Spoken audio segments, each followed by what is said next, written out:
सभी को मेरा नमस्कार। कमोडिटी न्यूज एप्लीकेशन मोलतोल की ओर से आयोजित सोयाबीन बुआई प्राइस आउटलुक वेबिनार में आप सभी का स्वागत है। सबसे पहले हम आप सभी के स्वस्थ एवं प्रसन्न रहने की शुभकामना प्रकट करते हैं।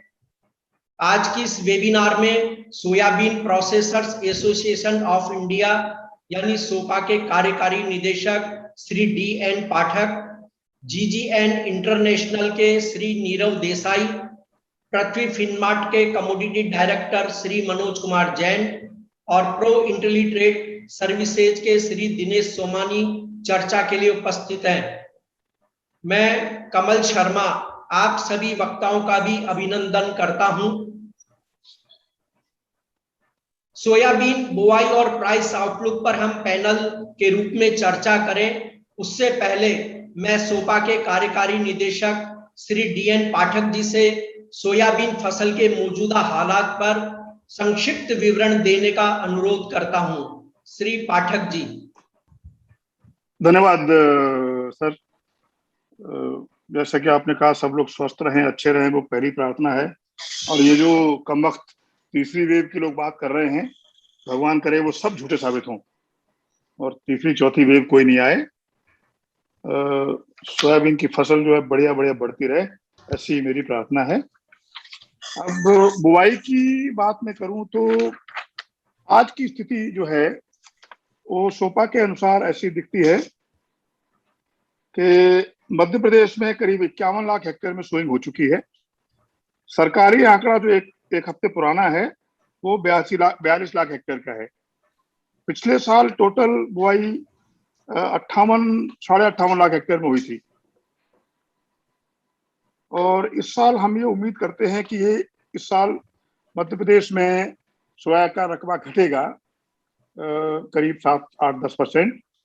तो शायद हम लोग मध्य प्रदेश की बुआई पूरी देख चुके हैं, थोड़ी बहुत कहीं होगी तो होगी।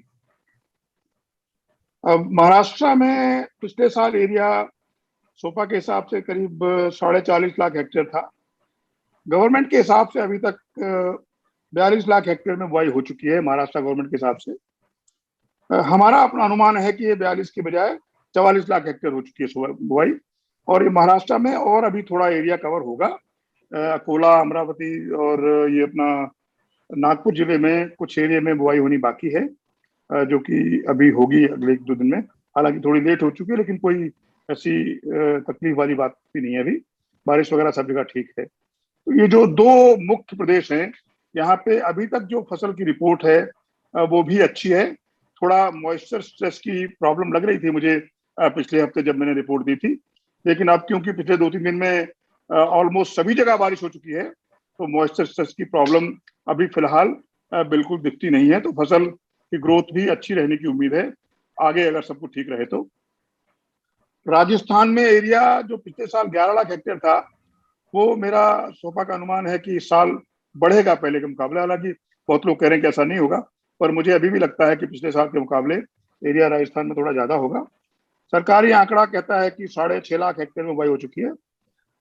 सोपा का अनुमान है कि करीब 9,40,000 हेक्टेयर में बुआई हो चुकी है और अभी बुआई वहां हो रही है, चालू है, आज भी चालू है। तो ये 11.5-12 लाख हेक्टेयर अगले 3-4 दिन में पहुंच जाएगी, क्योंकि वहां बुआई चालू है अभी। अन्य जो स्टेट हैं उसमें तेलंगाना थोड़ा ही है, उसमें कोई खास वो नहीं है। करीब 1,70,000 हेक्टेयर की बुआई हो चुकी है। कर्नाटक में एरिया इस बार थोड़ा बड़ा है और वहां पे पिछले साल के मुकाबले ऑलरेडी 8% ज्यादा बुआई हो चुकी है, लेकिन बुआई ऑलमोस्ट वहां अब कंप्लीट है। अब कोई इससे ज्यादा और रकबा बढ़ने की उम्मीद थोड़ी सी कम है। 360 है, थोड़ा और बढ़ेगा 15-20,000 हेक्टेयर। छत्तीसगढ़ में एरिया पिछले साल के मुकाबले थोड़ा ज्यादा है और अभी तक मुझे लगता है कि 70,000 हेक्टेयर में बुआई हो चुकी है। वहां भी करीब 90% पूरी हो चुकी है। थोड़ा जगह और है जहां बुआई होने की उम्मीद है। 100% होने की पक्की उम्मीद लगती है मुझे। गुजरात में भी एरिया थोड़ा बड़ा है। 1,60,000 हेक्टेयर में हमारा अनुमान है कि बुआई हो चुकी है, जो कि पिछले साल के मुकाबले 7% अभी ऑलरेडी ज्यादा है। और अदर स्टेट्स में करीब 1,30,000 हेक्टेयर में बुआई हो चुकी है, जो कि पिछले साल के मुकाबले 3% ज्यादा है। तो टोटल ऐसा सोपा का अनुमान है कि 113.3 लाख हेक्टेयर में सोयाबीन की बुआई अभी तक हो चुकी है, जो कि पिछले साल के मुकाबले 95% है।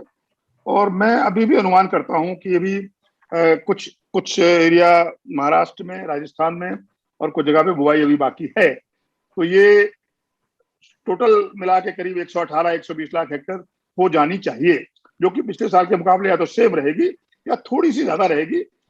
फसल की हेल्थ को लेके अभी आज की तारीख में कोई कंसर्न नहीं है। आगे बारिश कब होती है, कम या ज्यादा होती है, उस पर डिपेंड करेगा।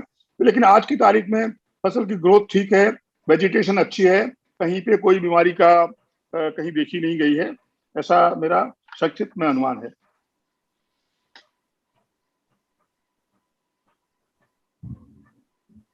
जी धन्यवाद पाठक जी।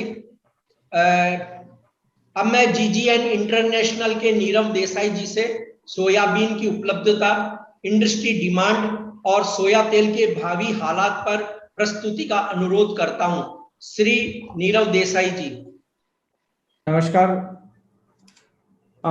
ओवरऑल सिचुएशन अभी ऐसा है कि करीब अगर हम सोयाबीन की बात करें तो आने वाले 2.5 महीना, मतलब 10 दिन, जुलाई के अगस्त सितंबर, ये जो ऑफ सीजन में है, हमारे पास सप्लाई सिचुएशन टाइट सी ही बनी हुई है। और वो ऑलरेडी हम प्राइस में देख भी रहे हैं कि आज सोयाबीन कंटिन्यूअस सपोर्ट करते जा रहा है। पर मैं बोलूँगा मोटा मोटी अवेलेबिलिटी अगर हम 1 जुलाई के हिसाब से करें तो 1 जुलाई के आसपास हमारे पास 15 से 16 लाख टन ही सोयाबीन बचा था, और 3 महीने में करीब करीब 5-5 लाख टन हमको मिनिमम क्रशिंग के लगेगा डोमेस्टिक डिमांड के लिए ही, और शायद कम भी पड़ सकता है हल्का फुल्का। और आने वाली क्रॉप अगर थोड़ी सी भी डिले होती है तो वो भी हमको थोड़ा सा रहेगा। तो बड़ा ही टाइट सिचुएशन है एटलीस्ट ओल्ड क्रॉप का। जहां तक की बात करेंगे कि नया क्रॉप का, तो नए क्रॉप में जो अभी तक पाठक जी ने एरिया के बारे में बोला वो तो बराबर है। एमपी में जरूर थोड़ा सा रिपोर्ट एरिया रिडक्शन का आ रहा है, महाराष्ट्र में एरिया इंक्रीज का आ रहा है। सिर्फ राजस्थान में बारिश प्रॉपर नहीं होने के कारण लास्ट वीक तक एरिया रिडक्शन के तरफ ही जा रहा था। अब ये जो पानी गिरा है पिछले 1 हफ्ते में, उससे कितना इंक्रीज इन एरिया आ पाता है वो देखने की बात है। क्रॉप सिचुएशन की बात करें तो एक कंसर्न यूं था कि भाई आगे पानी नहीं आया तो क्रॉप बिगड़ जाएगा, पर अभी तक की अच्छी बात ये रही कि कोई भी क्रॉप मेजर एरियाज में बिगड़ने की कोई रिपोर्ट नहीं थी, और पिछले 7-8 दिन में हर जगह अमूमन पानी गिर चुका है। सो अभी हाल के लिए तो अच्छी राहत आई है। आज जो सबसे कम पानी का एरिया इंदौर, नीमच, मंदसौर, उज्जैन, राजस्थान का ये कोटा बारा बेल्ट में भी 5-7 दिन में पानी गिरा है। इंदौर में जैसे करीब करीब पिछले 4-5 दिन में 2 इंच पानी गिर चुका है। आगे फोरकास्ट में भी 2 वीक तक पानी दिख रहा है। तो अभी तक की सिचुएशन में ये बोलेंगे कि अपकमिंग क्रॉप में जो है वो मेरे हिसाब से इम्प्रूव सिचुएशन में है, अभी तक कोई कंसर्न नहीं है। आगे अगर कोई पानी की तकलीफ आई तो हमको देखना रहेगा, पर जो भी क्रॉप की सोइंग हो चुकी है वो क्रॉप मोटा मोटी is in a reasonable state, ये है। अब सोया तेल का आपने बोला, तो सोया तेल का सिचुएशन ऐसा है कि अगेन कि डोमेस्टिक क्रश तो अब हमारा ज्यादा है नहीं, साथ ही में दूसरे तेल भी जो हैं जैसे मस्टर्ड ऑयल है या राइस ऑयल है, कॉटन है, इन सब की भी अवेलेबिलिटी अब कम होती जा रही है। तो टोटल इंपोर्टेड ऑयल की अवेलेबिलिटी पे ही मार्केट चल रहा है अभी हाल।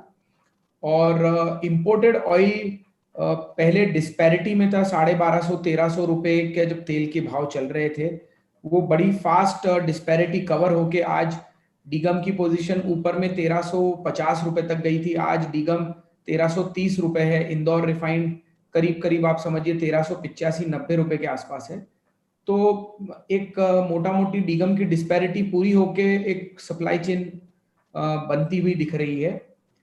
आने वाले 3 महीने तक अगस्त, सितंबर, पार्ट अक्टूबर तक हमारा इंपोर्टेड ऑयल पे ही दारोमदार रहेगा। और इंपोर्टेड ऑयल का पड़ता जनरली आप समझिए कि 1350-60 रुपए से नीचे नहीं जा रहा है, पर सामने 1400 रुपए के ऊपर भी सोया रिफाइंड का पड़ता जाए ऐसा लगता नहीं है। दूसरे कंपीटिंग ऑयल्स जैसे सीपीओ है, पामोलिन है, इनकी अवेलेबिलिटी ठीक भी, इनके प्राइस पैरिटीज भी ठीक है, डिफरेंस भी काफी अच्छे हैं। और हाल फिलहाल में अगर देखें तो इंटरनेशनल मार्केट में जो सनफ्लावर ऑयल बहुत प्रीमियम पे हो गया था, वो crude sunflower oil soybean oil से थोड़ा डिस्काउंट पे लास्ट वीक में चले गया था, और अभी इस वीक में नियरली सोयाबीन ऑयल के प्राइस पे चल रहा है। रेपसीड ऑयल भी जो है वो इंडिया ने बहुत टाइम बाद में अभी हाल इस हफ्ते में ट्रेड किया, करीब 10-12 हजार टन का ट्रेड नए सिरे से हुआ। उसका भी रीजन ये रहा कि सोयाबीन डीगम और रेपसीड में सेम प्राइस या स्लाइटली रेपसीड हमको लोअर प्राइस में मिला।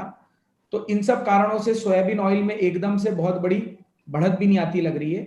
मोटा मोटी 1350 से 1400 रुपए इंदौर रिफाइंड का प्राइस एक स्टेबल सिचुएशन पे लगता है।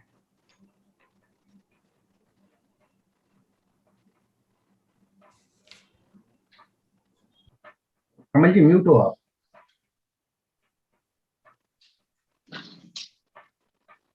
कमल जी और म्यूटेड।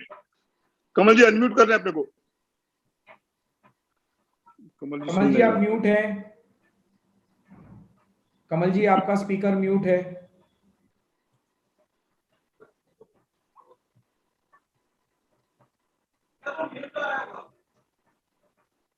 कमल जी आप म्यूटेड हैं, प्लीज, आपकी आवाज नहीं आ रही बिल्कुल भी।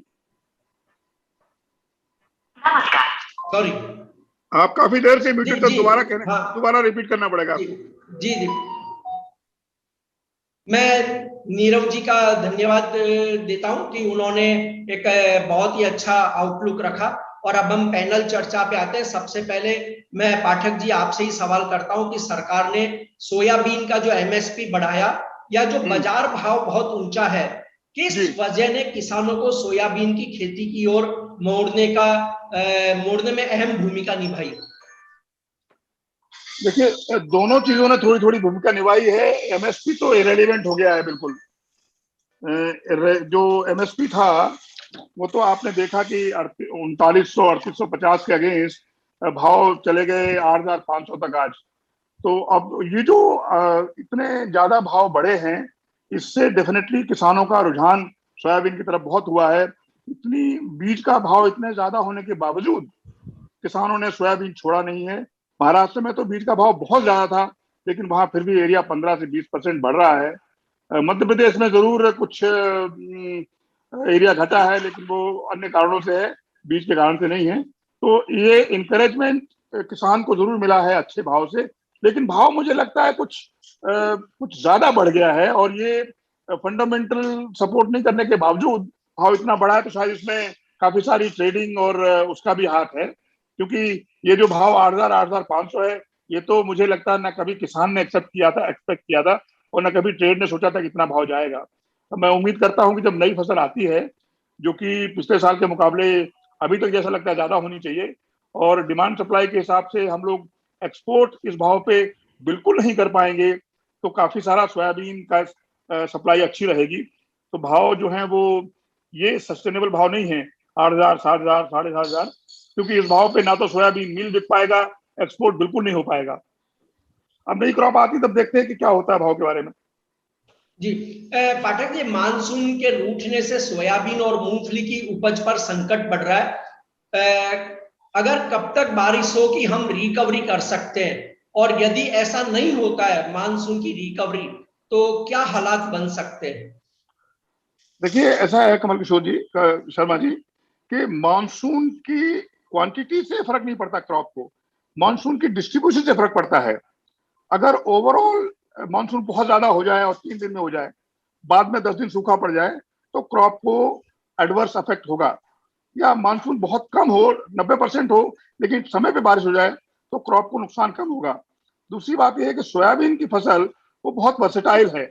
उसको जब तक बहुत ज्यादा चोट नहीं मारी जाए, यानी बहुत अतिवृष्टि ना हो या एकदम सूखा नहीं पड़ जाए, तब तक वो खराब नहीं होती है। मूंगफली के बारे में ऐसा नहीं कहा जा सकता ऑफकोर्स। तो अभी जो मानसून की स्थिति दिखती है, उसमें सोइंग ठीक हो गई है, वेजिटेशन अच्छी है। मूंगफली की ग्रोथ भी इस वक्त तो ठीक लग रही है।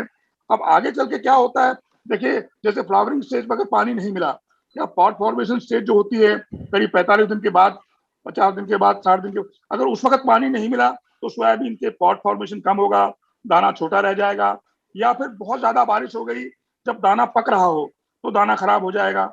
ये सब चीजें तो फ्यूचर में ही होंगी।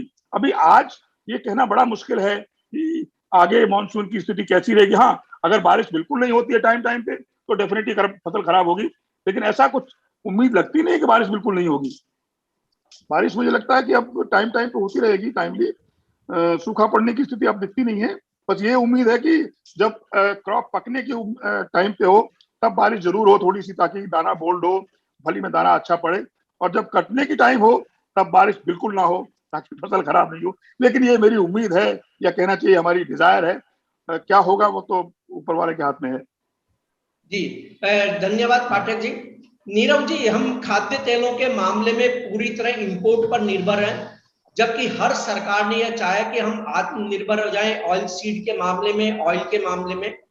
हर बजट में हर सरकार ने ऑयल सीड मिशन के नाम पर एक अमाउंट भी रखा, फिर भी हम इसमें आत्मनिर्भर क्यों नहीं बन पाए?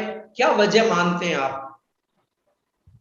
देखिए, एक तो क्या है कि हमारे यहाँ जो ये इशू है ऑयल सीड प्रोडक्शन में या कोई भी एग्रीकल्चरल प्रोड्यूस के यील्ड में, आप देखेंगे कि इंटरनेशनल स्टैंडर्ड से हमारे यहाँ जो भी उत्पादन होता है उसमें हमारी यील्ड मतलब उत्पादकता काफी कम है, और उससे रिलेटेड कई चैलेंजेस हैं जिसको कि एक्चुअल ग्राउंड लेवल पे किसी ने एड्रेस नहीं किया है।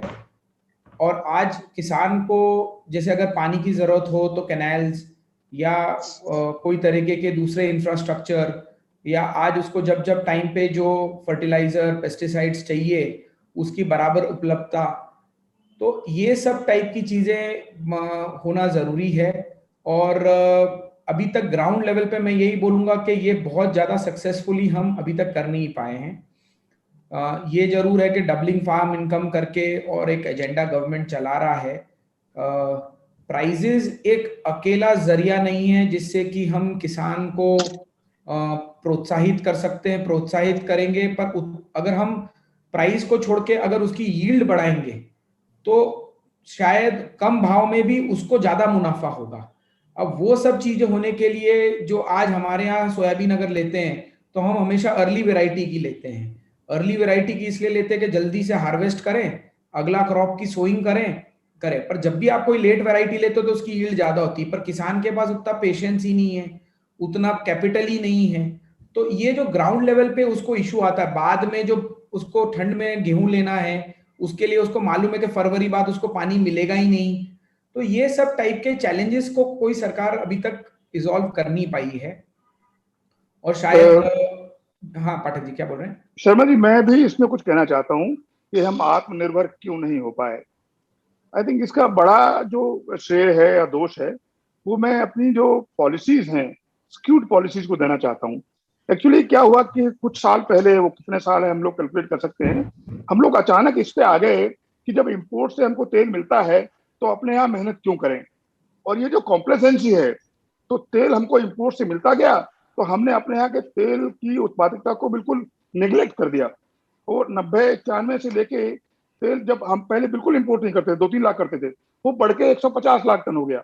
और हमारी आबादी बढ़ रही है, कंजम्पशन बढ़ रही है, इनकम बढ़ रही है, लेकिन हमारी जो तेल की ऑयल सीड की जो उत्पादन है वो वही 30-32-35 लाख है मिलियन मीट्रिक टन के, उससे ज्यादा आगे बढ़ ही नहीं रहा है। पिछले 30 साल से मैं देख रहा हूँ कि वो हमारा ऑयल सीड का उत्पादन उससे ज्यादा नहीं हुआ है।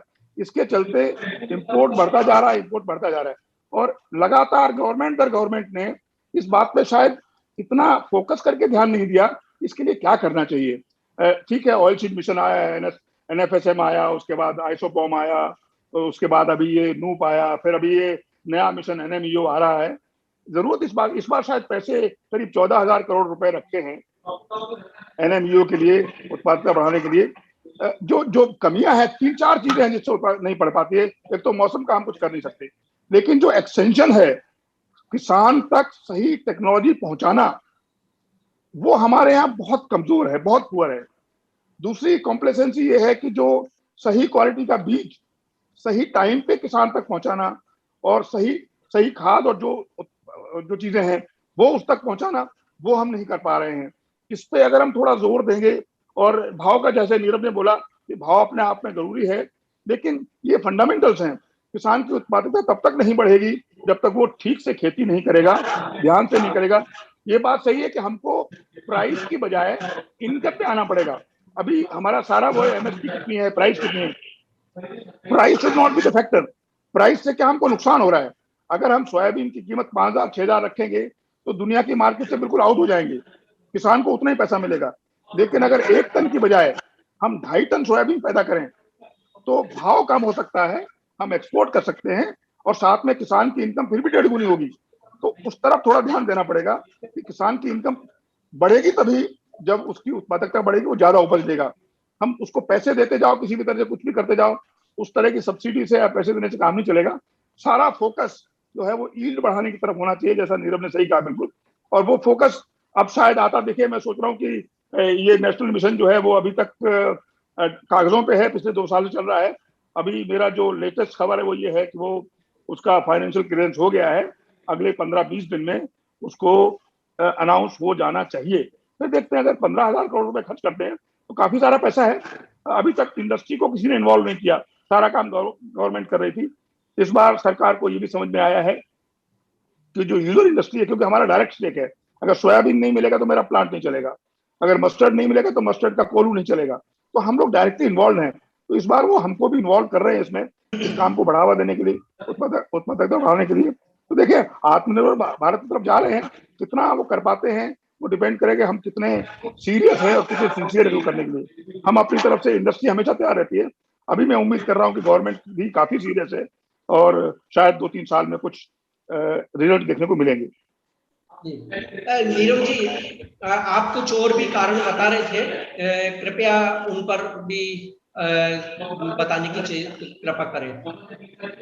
तो बेसिकली जो उत्पादकता है वो एक हमारा रूट कॉज है। उत्पादकता का रूट कॉज दूसरे एंगल से अगर हम देखें तो हमारे यहाँ का इंफ्रास्ट्रक्चर जो लैक करता है वो है, और गवर्नमेंट को स्लो एंड स्टेडी पर एक इंफ्रास्ट्रक्चर प्लान रोल आउट करना चाहिए, जिससे कि आने वाले भले 6 महीने या साल भर में नहीं, पर आने वाले 5-10 साल में भले हम धीरे धीरे उस चीज में हो। अगर मैं इसका एग्जांपल दूं, हम क्रॉप सर्वेस के लिए जाते थे, तो आज हम अगर चूरू में हैं या आज हम बोलेंगे बीकानेर में हैं, तो वहां पे सरसों की या चने की उत्पादकता आती थी 600 किलो प्रति हेक्टेयर या 700 किलो प्रति हेक्टेयर। उसी के सामने हम श्रीगंगानगर डिस्ट्रिक्ट में या हनुमानगढ़ डिस्ट्रिक्ट में जाते थे, वहां पे कैनाल सिस्टम बहुत अच्छे हैं। तो आज जो किसान को बाद में पानी देना है आज रबी क्रॉप को, तो वो प्रॉपरली दे पाता था। तो वही क्रॉप जो 600-700 किलो की है, उसी तरीके के मैं बोलूंगा कि एनवायरनमेंट में, मौसम में 1200-1400 किलो बड़ी आराम से देता था। इवन कई जगह पे तो हमको 1800-2000 किलो भी दिखता था। सो ये जब आप एक डिफरेंस देखेंगे तो आपको समझ में आएगा कि इंफ्रास्ट्रक्चर कितना ज्यादा इंपॉर्टेंट है। और ये इंफ्रास्ट्रक्चर कोई एक किसान नहीं बना सकता, ये तो गवर्नमेंट, चाहे स्टेट गवर्नमेंट हो चाहे नेशनल गवर्नमेंट हो, वो ही उस चीजों को बेड़ा ले सकती है। और हमें ये समझने की जरूरत है कि इंटरनेशनली जिनसे हम कॉम्पीट कर रहे हैं वो लोग सब ऑलरेडी उत्पादकता में बहुत अच्छे हैं। आज हम ब्राजील, अर्जेंटीना, यूएस की अगर यील्ड देखेंगे तो वो 3000, 3500, 4000 किलो प्रति हेक्टेयर की उनकी यील्ड है। अगर हम ऑयल की यील्ड देखेंगे, हमारे यहाँ अगर सरसों हम 1000 किलो प्रति हेक्टेयर पैदा करते हैं तो सरसों में अच्छा ऑयल कंटेंट है तो हम 400 किलो तेल पैदा करते हैं। सोयाबीन में तो हम उससे भी कम करते हैं। अब उसी के सामने मलेशिया, इंडोनेशिया में आप निकालेंगे तो प्रति हेक्टेयर वो साल भर में 3.5, 4.5, 4, 4.25 टन तेल पैदा करते हैं। तो आप समझिए आप किनसे कॉम्पीट कर रहे हैं। सो ये सब चीजों के कारण ये सिचुएशन बनती है। High oil bearing oil seeds जो है वो भी सरकार को थोड़े प्रमोट करने पड़ेंगे। तो ये थोड़ा सा सिचुएशन मुझे लगता है कि कारण है। जी नीरव जी, आपसे एक प्रश्न और है जो बहुत ही अहम है इन दिनों, कि खाद्य तेलों की महंगाई से जनता परेशान है। जिन तेलों को सबसे सस्ता माना गया, चाहे पाम हो या सोया, वे भी आसमान पर है। कैसे उपभोक्ताओं को राहत मिले जबकि सरकार ने ड्यूटी में भी कटौती करी? रिफाइंड पाम पर भी काफी बड़ी रियायत दी, लेकिन कोई लाभ नहीं हुआ। और पिछले 15 दिन की हम बात करें तो खाद्य तेलों के दाम लगभग 8% बढ़ गए हैं। तो इस पर आप क्या कहना चाहेंगे कि कैसे उपभोक्ताओं को एक राहत मिले? इसमें दो चीजें हैं कि डेफिनेट है कि उपभोक्ताओं के लिए एकदम से दाम दुगने हो गए हैं। आज 1300 रुपये का सोयाबीन का डब्बा जो 15 लीटर का रहता था वो आज 1800-2100 रुपये का हो गया। तो कोई भी गृहिणी अगर कहीं जाएगी किराने की दुकान पे तो उसको एकदम से फ्लैश होगा कि ये बहुत प्राइस बढ़ गए हैं। पर इसके सामने ये भी चीज समझने की है कि काफी सालों से सोयाबीन ऑयल के, ग्राउंडनट ऑयल के, कोई भी ऑयल के प्राइजेस मेजरली स्टेबल रहे हैं। और दूसरा एक बहुत अहम चीज जो हमारी सरकार को समझने की वो ये है कि आज India is the biggest importer of edible oils. तो हम कोई भी चेंज लाते हैं हमारे यहाँ, वो वर्ल्ड ओवर सप्लाइंग कंट्रीज बहुत क्लोजली ऑब्जर्व करती है। जब हमारे यहाँ पे ड्यूटी रिडक्शन हुई पाम में, तब बीएमडी मतलब बुर्सा मलेशिया मतलब केएलसी जिसको हम बोलते हैं वो 3350, 3400, 3450 थी। आज ठीक है वो नीजर्क रिएक्शन में ज्यादा मंदी भी हुई है, पर एक बड़ा स्पार्क उसको देने में इंडिया की ड्यूटी रिडक्शन थी 10% की। और आज वही केएलसी 4050, 4150 पे आ गई है। पाम हमारे एमसीएक्स फ्यूचर्स पे 1000 रुपए के आसपास चल रहा था, वो आज 1100 रुपए पे आ गया। तो इंडिया ने अल्टीमेटली उल्टा है सब्सिडाइज कर दिया उसकी ड्यूटी रिड्यूस करके दूसरी बाहर के देशों को। तो हमें ये समझना है कि कुछ चीजें जो हैं वो ड्यूटी रिडक्शन से नहीं हो पा रहा है, क्योंकि आज वर्ल्ड एसएनडी टाइट है। और जब टाइट एसएनडी में कोई भी, और वो भी बड़ी इंपोर्टिंग कंट्री कोई चेंज लाएगी तो उससे इमीडिएट ओरिजिन करने वाली कंट्री को फायदा जा रहा है। तो जो ड्यूटी कलेक्शन हमारे गवर्नमेंट को रिजर्व मिल रहा था या एक रेवेन्यू मिल रहा था, वो उल्टा हो गया कि वो पाम उत्पादक देशों को और उनकी एक्सपोर्ट टैक्स में उनको बेनिफिट मिल रहा है। सो अभी मुझे लगता है कुछ समय के लिए तो उपभोक्ताओं को ऊंचे भाव का तेल लेना पड़ेगा। ड्यूटी रिडक्शन उसका कोई जरिया नहीं है। सरकार कोई दूसरा जरिया उसको यूज करे पीडीएस में सब्सिडाइज देने में बिलो पॉवर्टी लाइन को या ऐसा कुछ, तो वो फिर भी वर्क कर सकता है। जी नीरव जी और पाठक जी, आपसे हम और भी प्रश्नों पे बातचीत करेंगे, लेकिन इसके पहले एक बार हम सोयाबीन और सोया ऑयल्स के टेक्निकल पहलू को देख लें। तो सबसे पहले मैं मनोज कुमार जैन जी से प्रश्न करूंगा कि सोयाबीन वायदा फिर से नई रफ्तार पकड़ चुका है, कहीं कोई ब्रेक लगने के आसार नजर आ रहे हैं? नमस्कार कमल जी, और सभी श्रोताओं का भी बहुत बहुत धन्यवाद इस वेबिनार को ज्वाइन करने के लिए। काफी जो है हमने सारगर्भित चीजें पाठक जी के द्वारा और नीरव जी के द्वारा फंडामेंटल्स को लेकर के जानी, सोयाबीन के बारे में और ऑयल के बारे में कि तेजी क्यों हुई और आगे क्या आउटलुक रहेगा सोइंग को लेकर के, और प्राइस के बारे में भी नीरव जी ने काफी सारी चीजें बताई। तो जहां तक तेजी की रफ्तार की बात है तो केवल भारत में ही भाव नहीं बढ़े हैं, क्योंकि ये इंटरनेशनल कमोडिटी है। तो हमने देखा है कि जो बेंचमार्क एक्सचेंज है सीबीओटी, वहां भी पिछले एक वर्ष में अगर सोयाबीन की बात करें तो लगभग 106% की जो है बढ़ोतरी हमने देखी। वहीं अगर सीबीओटी सोयाबीन ऑयल फ्यूचर की बात करें तो वहां भी जो परसेंटेज टर्म्स में जो बढ़त हुई है, गत वर्ष अप्रैल 2020 में हमने 26.23 सेंट के लोज पे जो है सोयाबीन ऑयल फ्यूचर को देखा था, और हमने जून 2021 में 73.74 तक के हाईज बनते हुए दिखे। तो लगभग 181% की बढ़त जो है सोयाबीन ऑयल फ्यूचर में इंटरनेशनल मार्केट में देखने को मिली है। केएलसी भी जो हमने देखा है कि 2200 के आसपास ट्रेड हो रही थी, अभी नीरव जी बता रहे थे कि हमने 4150 तक जाते हुए देखा है। तो जो बुर्सा मलेशिया है वहां भी बढ़त जो है वो लगभग 100% की हमने गत एक वर्ष में देखी है। कोरोना के चलते सप्लाई कंसर्न्स भी थे, और जहां तक प्रोडक्शन का सवाल है वहां पे भी हमने जो है प्रॉब्लम्स होते हुए देखे थे गत एक वर्ष में। और सबसे बड़ी चीज जो है कच्चे तेल की कीमतें, वहां पे अप्रत्याशित बढ़त जो है पिछले एक साल में देखने को मिली है। तो ये सारे ही फैक्टर्स जो हैं वो कहीं ना कहीं कीमतों को प्रभावित करते हुए देखे हैं। और रुपी की अगर बात करें, चूंकि हमारा जो मेजर जो रहता है सप्लाई वो इंपोर्ट के ऊपर डिपेंडेंस है, तो यहाँ रुपी की भी काफी बड़ी जो है भूमिका होती है प्राइस को ड्राइव करने में। तो रुपी भी हमारा डेप्रिशिएट हुआ है डॉलर के अगेंस्ट में, तो उसके चलते भी भारतीय बाजारों में कीमतों में सपोर्ट्स देखने को मिले हैं। सोयाबीन की जहां तक बात है तो अभी मेरा मानना है कि शॉर्ट टर्म आउटलुक जो है अभी नई जो क्रॉप है उसमें देरी है, लगभग 2 महीने का भी समय लगेगा। सितंबर तक जो है नई क्रॉप के अराइवल्स स्टार्ट होंगे। तो जब तक जो प्राइसेस है वो अपसाइड में बने रह सकते हैं, क्योंकि हमने देखा है कि इंटरनेशनल मार्केट में भी जो है कीमतें ऊपरी लेवल्स पर सस्टेन करती हुई दिख रही है। तो मेरा मानना है कि भारतीय बाजारों में कीमतें जब तक 7,910, अभी हम अगस्त वायदा की अगर बात करें, 7,910 के जो लेवल्स हैं क्लोजिंग बेसिस पर जब तक होल्ड हो रहे हैं, मेरा नहीं मानना है कि यहाँ पे बड़ी गिरावट देखने को मिलेगी। अगर 7,910 के नीचे अगर कीमतें फिसलती है तो फिर एक यहाँ पे नी जर्क जो है रिएक्शन 7,650 तक देखने को मिल सकता है। लेकिन यहाँ 7,910 के जो लेवल्स है वो अभी होल्ड होते हुए दिख रहे हैं। ऊपरी लेवल्स जो है वो 8,450 8,500 की रेंज में केप्ड रहेंगे। तो एक ब्रॉडर रेंज जो है यहाँ पे 7,900 से 8,450 ये रह सकती है सोयाबीन में अगले 1 महीने में। वहीं अगर रिफाइंड सोया तेल की बात करें तो मेरा मानना है कि यहाँ पे 1190 के जो लेवल्स थे वो बहुत अच्छी तरह से होल्ड हो रहे हैं रिफाइंड सोया ऑयल फ्यूचर्स में। तो जब तक 1190 के ऊपर कीमतें ट्रेड कर रही है, यहाँ भी बड़ी गिरावट की गुंजाइश नहीं है। इवन यहाँ भी कीमतें जो है ऊपरी जो लेवल्स है वो 1400 1420 और डाउन साइड में कहीं भी 1300 के आसपास जो है यहाँ सपोर्ट्स रहेंगे। तो लगभग 100 से 125 रुपए की रेंज जो है रिफाइंड सोया तेल में, और 400 से 500 रुपए की जो ब्रॉडर रेंज है वो सोयाबीन सीड में अगले 1 महीने में देखने को मिल सकती है। जी धन्यवाद मनोज जी। दिनेश जी, सोयाबीन वायदा में इतने ऊंचे भावों पर शॉर्ट टर्म निवेश करना ज्यादा फायदेमंद है या लॉन्ग टर्म दांव लगाना चाहिए?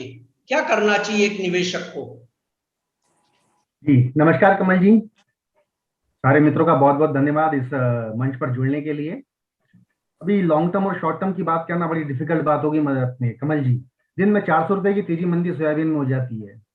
मतलब 400 रुपए में अगर कोई 10 टन का भी व्यापार करे तो 40,000 रुपए की तेजी मंदी होती है उसमें। लॉन्ग टर्म शॉर्ट टर्म को हम बाजू में रख के लेवल्स को देखते ही व्यापार करना ज्यादा बेहतर है मुझे लगता है। अगर सोयाबीन की बात करूं मैं थोड़ा फंडामेंटल्स में यूं जानना चाहूंगा कि मैं एक्सपेक्ट कर रहा था कि सोयाबीन के इतने ऊंचे भाव 7,000 8,000 के भाव देखकर मुझे लगा था कि सोयाबीन की सोइंग कम से कम 30 से 40% ज्यादा रहेगी, और मुझे लगा था कि इसके उपलक्ष्य में कपास एकदम कम हो जाएगा। पर जो मैं अभी जानकारी देख रहा हूँ, सब लोगों ने, जिन्होंने नीरव जी ने जानकारी दी, पाठक जी ने जो जानकारी दी कि मेजर सोयाबीन का जो हब है वो है एमपी और महाराष्ट्र। करीब करीब 85 से 87% जो सोयाबीन का आउटपुट आता है हमारे यहाँ 2 स्टेट से आता है। अगर सोयाबीन की सोइंग एमपी में 7-8% कम रही तो मुझे लगता है यह साल भी सोयाबीन के लिए बहुत बेहतर रहेगा।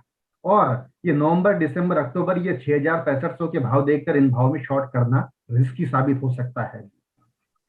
अभी शॉर्ट टर्म या लॉन्ग टर्म की मैं जो बात करूं, अगर मैं अगस्त वायदे की बात करूं सोयाबीन की, तो 8020 8050 ये रेंज में अगर अगस्त वायदा मिलता है तो इसको निश्चित रूप से खरीद करें।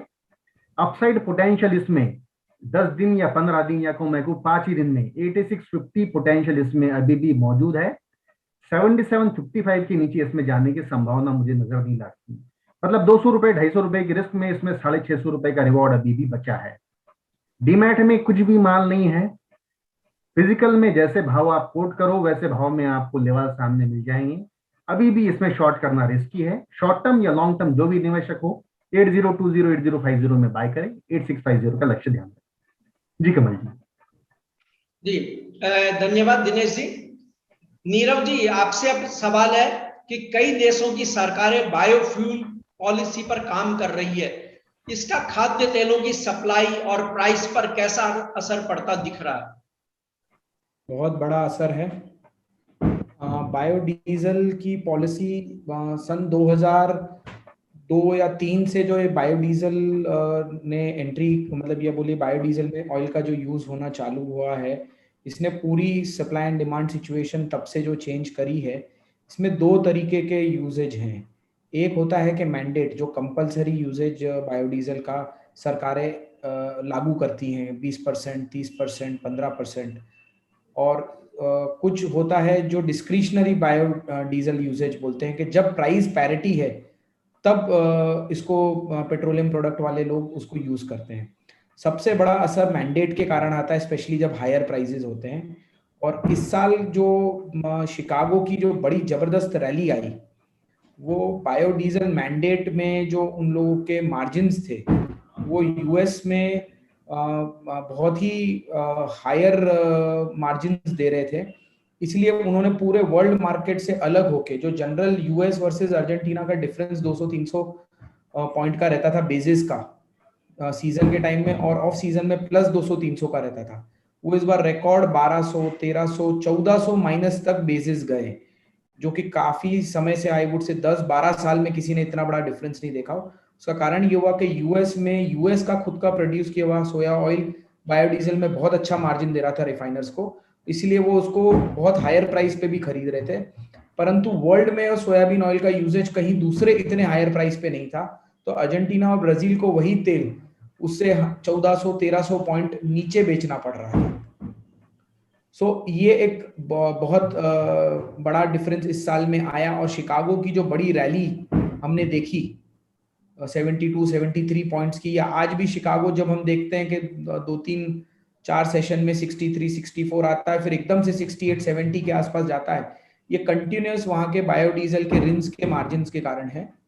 तो बायोडीजल एक बहुत बड़ा प्ले वेस्टर्न वर्ल्ड में कर रहा है और ओवरऑल ऑयल एसएनडी को कर रहा है।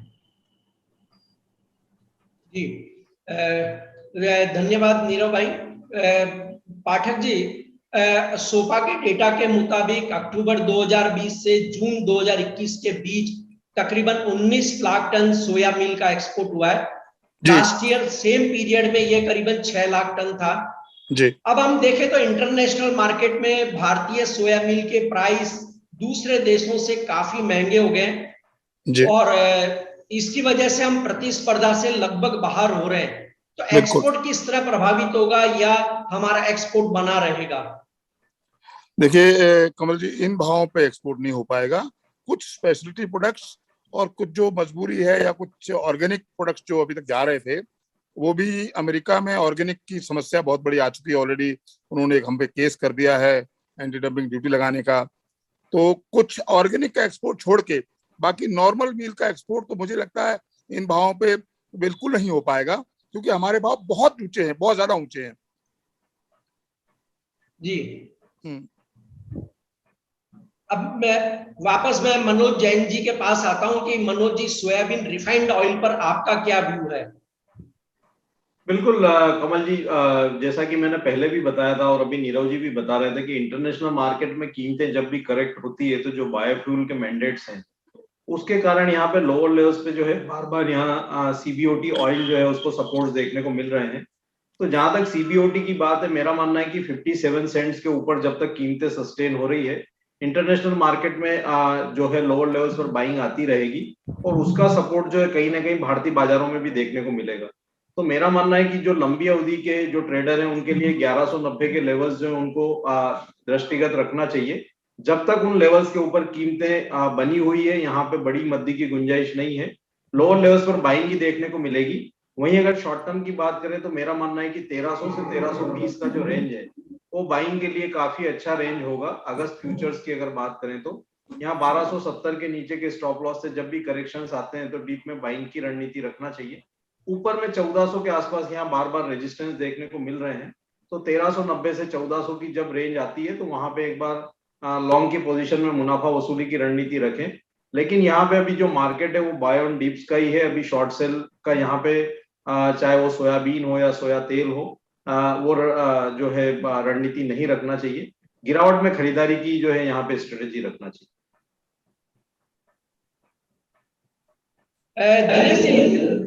सोया रिफाइंड ऑयल का आपका चार्ट क्या कहता है कि किस तरह निवेशकों को एक रणनीति बना करके और इस पर काम करना चाहिए? जी कमल जी, मेरे जो लेवल्स में देखता हूँ मोस्टली उसमें मैं कुछ थोड़ा फंडामेंटल्स अभी आजकल ऐड करना शुरू कर दिया हूँ। मैं देख रहा हूँ कि जो कनोला की जो फसल आती है कनाडा और बाकी सब जगह पे, वहाँ टेम्परेचर काफी सडनली राइज हुआ है। इवन अर्जेंटीना के में भी टेम्परेचर अभी राइज हो रहा है, तो जो फसल के लिए कुछ हानिकारक हो सकता है। जो हमारे यहाँ सरसों की फसल को, सरसों के प्राइजेस को थोड़ा उसमें सपोर्ट करेगा। अगर मैं लेवल्स की बात करूं, रिफाइंड सोया अगस्त वायदा तो अभी 1367 अराउंड कुछ चल रहा होगा मेरे हिसाब से। 1363 से 1365 की रेंज में इसको आप खरीद कर सकते हो। बहुत अच्छा लेवल है यहाँ पर बाइंग का। ऊपर में 1415 से 1465 का स्तर ये दोबारा देख सकता है। मतलब करंट रूप पर भी अगर आप बाय करते हो तो अपसाइड पोटेंशियल 50 से 70 रुपए का आपको देखने मिल सकता है। 1330 रुपए के नीचे जाने की इसमें गुंजाइश भी मुझे नजर नहीं आती है। तो सही समय पे आपने सेमिनार ऑर्गेनाइज किया, मेरे हिसाब से लेवल सही है खरीद करने की रिफाइंड सोया ऑयल की 1365 से 1362 के बीच। जी धन्यवाद दिनेश जी। पाठक जी, आपसे एक अहम सवाल है कि ऑयल सीड्स की सप्लाई अच्छी रहे, प्राइस के मोर्चे पे न किसानों को घाटा हो, न इंडस्ट्री को कोई दिक्कत हो, उपभोक्ताओं को भी जब ऑयल सीड से ऑयल बने तो उन्हें एक रीजनेबल प्राइस पर मिले, सरकार को कोई रेवेन्यू का घाटा नहीं हो, उनके कोई रेवेन्यू में कमी नहीं आए, इसको किस तरह से बैलेंस किया जा सकता है इस चीज को? देखिए, बैलेंस करने के लिए सबसे पहली जरूरत वही है कि अपनी उत्पादकता बढ़नी चाहिए। उसके बिना बैलेंसिंग मुश्किल है, क्योंकि अगर हम 1 टन सोयाबीन उगाएंगे, 1 टन मूंगफली उगाएंगे या 1 टन मस्टर्ड उगाएंगे तो समस्या बनी रहेगी। तो उसको मैं ये मान के चलूं कि हम लोग उसको 1.5 गुना करें, लेट्स से अगले 4-5 साल में भी करें, तो सरकार को सबसे पहले तो ये देखना चाहिए। देखिए, हम जो तेल का इंपोर्ट करते हैं वो हमारी जरूरत से ज्यादा है। समहाउ फॉर व्हाटएवर रीजन हम लोग थोड़ा ऑब्सेस्ड हो गए हैं कि तेल महंगा हो गया, मर गए रहे, लुट गए रहे। ऐसा नहीं है। जितनी तेल की जरूरत है, national institution of health, world health organisation, FDA, European food safety agency, सबका कहना है कि तेल की रिक्वायरमेंट 35 से 40 ग्राम पर पर्सन पर डे होती है। उसको मैं जब कैलकुलेट करता हूं तो हमको कहीं भी 25 मिलियन टन हिंदुस्तान में नहीं चाहिए, लेकिन हम ज्यादा तेल खा रहे हैं। कुछ लोग बहुत 2-3 गुना खा रहे हैं और कुछ लोग कम खा रहे हैं। तो हम पहले से ही एक्सेसिव तेल खा रहे हैं। तो सबसे पहला काम सरकार को तेल का इंपोर्ट जो एक्सेसिव हो रहा है, और वो क्यों हो रहा है वो सरकार को मालूम है, उसको किसी तरह से थोड़ा रेगुलेट करना चाहिए ताकि एक्सेसिव इंपोर्ट नहीं हो। हाँ, जो जरूरी इंपोर्ट है वो जरूर होना चाहिए। दूसरा, जो वो ऑलरेडी कर रहे हैं कि उत्पादकता बढ़ाने के लिए, आत्मनिर्भर करने के लिए, उस पर तुरंत काम करने की जरूरत है। ये जो ड्यूटी से टिंकरिंग करते हैं बार बार, ये नीरव ने बिल्कुल सही बोला कि हम 5% ड्यूटी घटाते हैं और वो 5% भाव बढ़ा देते हैं। उसका हमको कभी आज तक कोई फायदा नहीं मिला। एक प्राइस पैरिटी सिस्टम अगर सरकार बनाए, हमारे यहाँ एक CACP करके, आपको मालूम है एग्रीकल्चर मिनिस्ट्री में संस्था है, उनसे हम हमेशा कहते हैं कि आप एक चार्ट बना लें कि अगर तेल का दाम एक पार्टिकुलर लेवल पहुंचता है तो हमारी ड्यूटी इतनी होनी चाहिए। चाहे उसको MSP से लिंक कर दें या किसान की आमदनी से लिंक करें, और वो करना कोई इतना बड़ा काम नहीं है। और जैसे ही वो भाव जो है नीचे जाता है आप ड्यूटी बढ़ा दें, ऊपर जाता है आप ड्यूटी घटा दें, वो डुएबल है। अगर हम हर 15 दिन में टैरिफ वैल्यू कम ज्यादा कर सकते हैं तो हम हर 15 दिन में या महीने में या 2 महीने में तेल की ड्यूटी को भी टिंकर कर सकते हैं। और बाहर वालों को फायदा देने का बिल्कुल कोई मतलब नहीं है। हमारे यहाँ का किसान, उसको भाव कम मिलता है, हम जो है पैसा या तो इंडोनेशिया वाले को दे रहे हैं या मलेशिया वाले को दे रहे हैं या अर्जेंटीना वाला पैसा हमसे कमा रहा है। तो हम तेल का इंपोर्ट उसको जो जरूरत है उतना करें, उसके अलावा बाकी को रेगुलेट करें, चाहे वो कैसे भी करें। जब फसल का टाइम हो तब कम करते हैं उसको, मतलब उसको ऐसा करना पड़ेगा। जब बहुत ज्यादा डिमांड हो, जैसे जब सीजन नहीं है तेल का, तब आप ज्यादा इंपोर्ट कर लें। जब सीजन है तो उसको एक रेगुलेट कर, उस पर TRQ लगा दें, क्वालिटी रेस्ट्रिक्शन लगा दें। ऐसा अगर करेंगे, और किसान का भाव एक फिक्स है कि हमको इतना भाव चाहिए, 3890 3950 सोयाबीन का भाव है। क्योंकि अगर हम ये नहीं देखेंगे कि सोयाबीन का या ग्राउंडनट का भाव टोटल कितना होना चाहिए, तो हम दुनिया की मार्केट से बाहर हो जाएंगे। सोयाबीन एक बड़ा उत्पादन का, एक्सपोर्ट का धंधा भी है। सोयाबीन मील हम पहले एक्सपोर्ट करते थे 15,000 20,000 करोड़ तक का, अभी वो 1500 करोड़ रह गया 4-5 साल पहले। अभी वो बढ़ के थोड़ा सा फिर से 6,000 करोड़ हुआ है। तो उस मार्केट को हम बिल्कुल खो बैठे हैं अभी, क्योंकि हमारी सोयाबीन के भाव बहुत बढ़ गए हैं। और बड़े इसलिए हैं कि हमने तेल अलाउ कर दिया अंधाधुंधाना, और ऊपर से उत्पादकता हमारी बढ़ी नहीं है। तो ये 3-4 चीजें, उत्पादकता बढ़ाना, ड्यूटी को ऐसे रेगुलेट करना ताकि वो किसान और कंज्यूमर दोनों का ध्यान रख सके, ये 2 चीजें अगर हम कर सकें तो मुझे लगता है कि सभी का फायदा होगा। इंडस्ट्री भी चल सकेगी, एक्सपोर्ट भी हो पाएगा, किसान को सही दाम मिलेगा, सही पैसा मिलेगा, और कंज्यूमर को सही दाम पे तेल मिलेगा। और ये तेल का भाव इतना ज्यादा हो गया 500 600 700, ऐसा नहीं है। अगर आप और कमोडिटी के मुकाबले देखें तो बाकी चीजों में दाम बढ़े हैं। तेल और ये प्याज, ये कोई ऐसी 2 सेंसिटिव चीजें हो गई हैं कि इनके दाम बढ़ते ही एकदम हमारा जो हार्ट बीट बढ़ने लगती है। उसकी जरूरत है नहीं असल में। जी धन्यवाद पाठक जी। दिनेश जी, आपसे सवाल है कि आपने सोयाबीन और सोया रिफाइंड ऑयल दोनों पे अपने व्यू को बताया, लेकिन देखिए आज अहम सवाल फिर भी ट्रेडर्स के मन में यही आता है कि सोयाबीन जिस स्पीड से बढ़ रहा है, अब उसे एक रिस्क भी नजर आने लगी है सामने। इन ऊंचे भाव पे बहुत से लोगों की हिम्मत नहीं होती है जल्दी से निवेश करने की, परंतु जो स्टॉप लॉस होते हैं वो शायद कई बार हमें घाटा बढ़ाने से बचा देता है।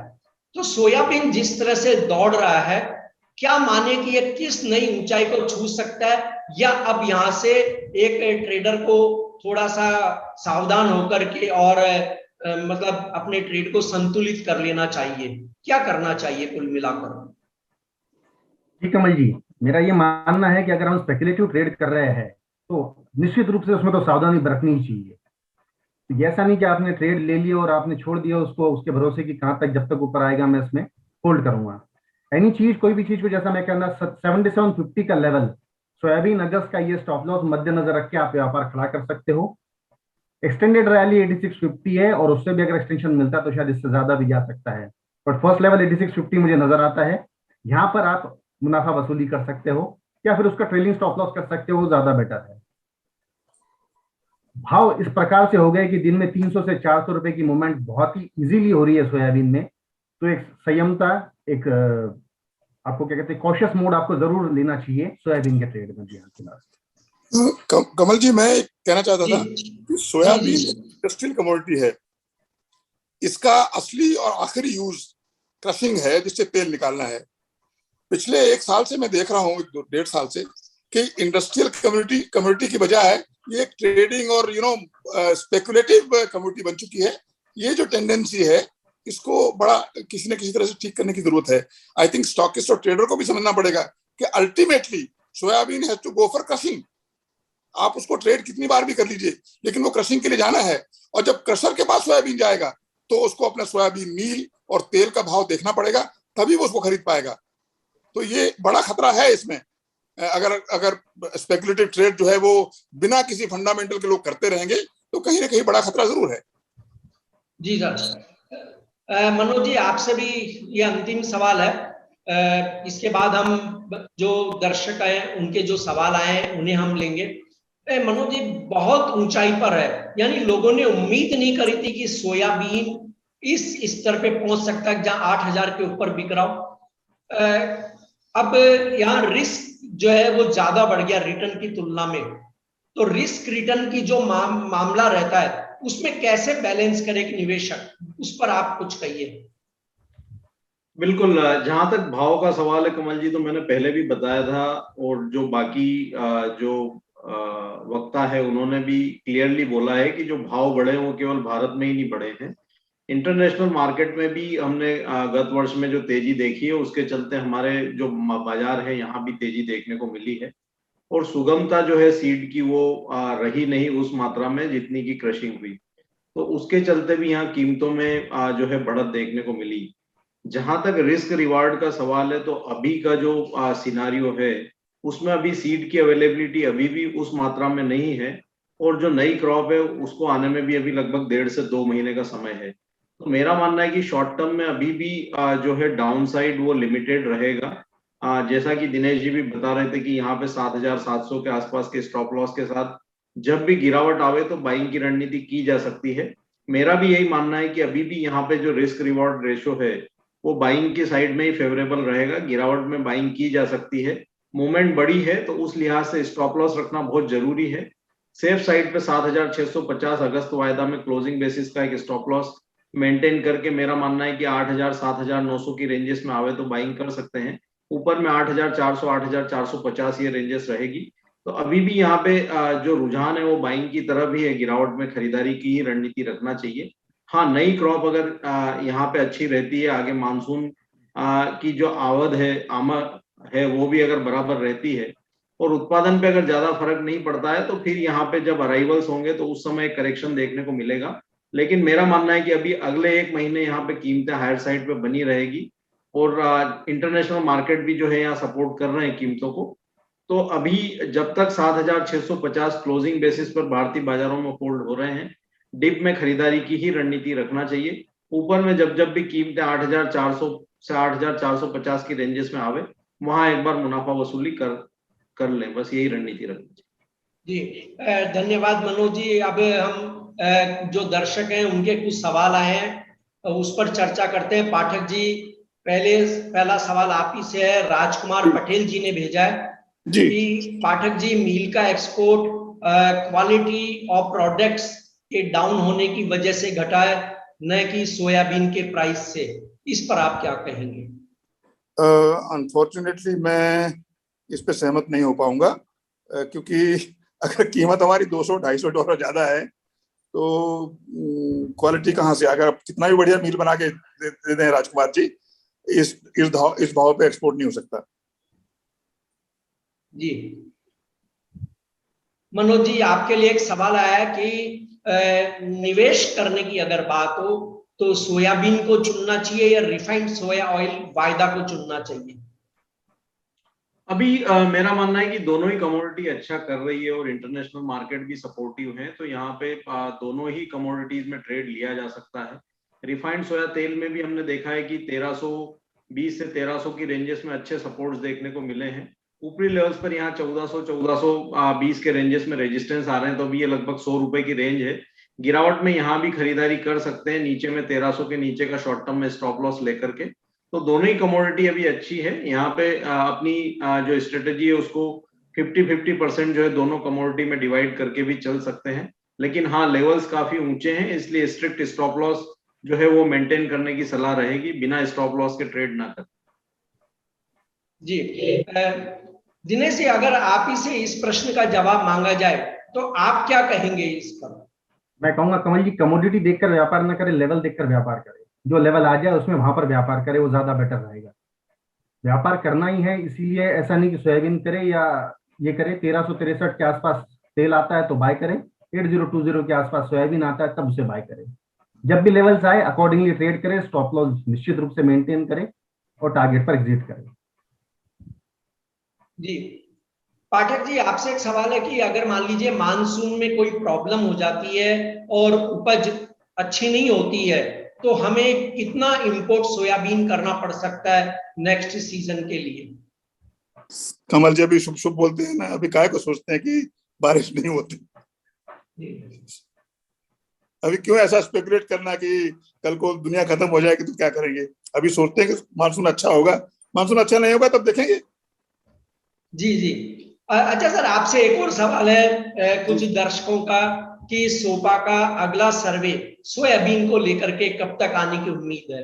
3rd वीक ऑफ अगस्त।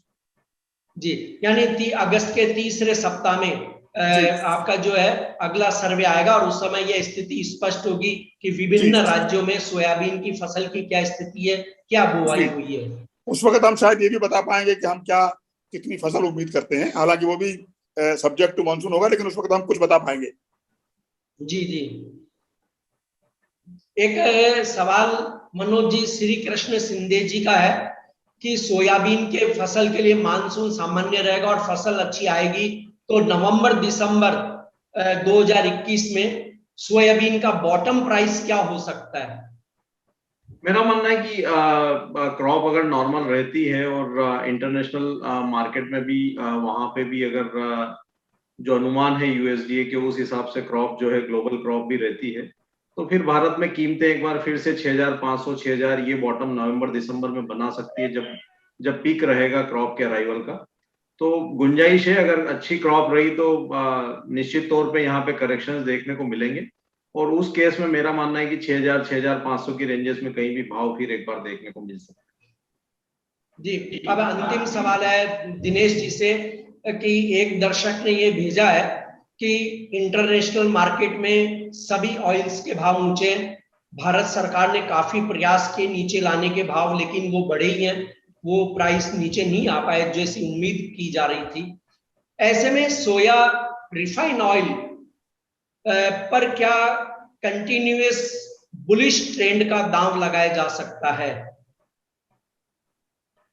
बल्कि हमें एक बात समझनी होगी कि एक पर्टिकुलर कमोडिटी का नॉर्मली एक बेस बन जाता है। मतलब अगर आप कोई भी कमोडिटी अगर ऑब्जर्व करते हो, तो अगर आप सिल्वर भी देखते हो तो एक 35,000 का उसका बेस बन गया था। उसके बाद जब रैली आई, ये 78,000 गया, अब इसका 60,000 का एक बेस बन गया है। सोयाबीन जो था इसका 3300 से 3500 का एक बेस बन गया था, अब वो बेस बढ़कर अब वो 5,000 के ऊपर आ गया है। अब 5,051 का बेस आप इसको मद्देनजर रख के चल सकते हो। सिमिलरली मैं रिफाइन की बात करूं तो बहुत समय तक के 900 से 800, 900 से 800 के ऊपर में था, अब इसका बेस 1,200 रुपए का हो गया। मनोज जी ने भी जो लेवल थी 1190 के ऊपर जब तक तेल ट्रेड कर रहा है, इसमें बुलिश जोन बाकी है। तो 1200 के ऊपर का तेल अगर है तो आपको ये मान्य करके चलना पड़ेगा कि अब इनके बेस लेवल्स, एवरी कमोडिटी के बेस लेवल्स काफी बढ़ चुके हैं, और ये जो भाव है इन्हें हमें मान्य करके इसके अकॉर्डिंगली ही ट्रेड करना चाहिए। जी धन्यवाद। पाठक जी, आपके लिए एक बात आई है, विपुल शाह जी ने भेजा है ये सवाल कि सोपा जो है प्लीज अपने डिस्ट्रिक्ट वाइज अगर रिपोर्ट शेयर कर सके तो ज्यादा फायदेमंद होगा। मैं बिल्कुल से कहना चाहता हूँ कि हमारी रिपोर्ट डिस्ट्रिक्ट वाइज ही होती है। आज भी जो मैं रिपोर्ट लेके आया वो डिस्ट्रिक्ट वाइज ही थी, लेकिन क्योंकि यहाँ इतना डिटेल में जाने का समय नहीं था, और मैं शायद ये रिपोर्ट फ्राइडे नहीं सैटरडे को हम नॉर्मली रिपोर्ट भेजते हैं। सैटरडे को डिस्ट्रिक्ट वाइज रिपोर्ट हमारे सारे मेंबर्स को भेज दी जाएगी, हर सैटरडे को भेजी जाएगी। जी धन्यवाद पाठक जी। कि अभी भी किसी भी दर्शक के कोई भी सवाल हो वे हमें ईमेल कर सकते हैं। हमने अपना ईमेल एड्रेस और फोन नंबर चैट बॉक्स में पोस्ट किया है।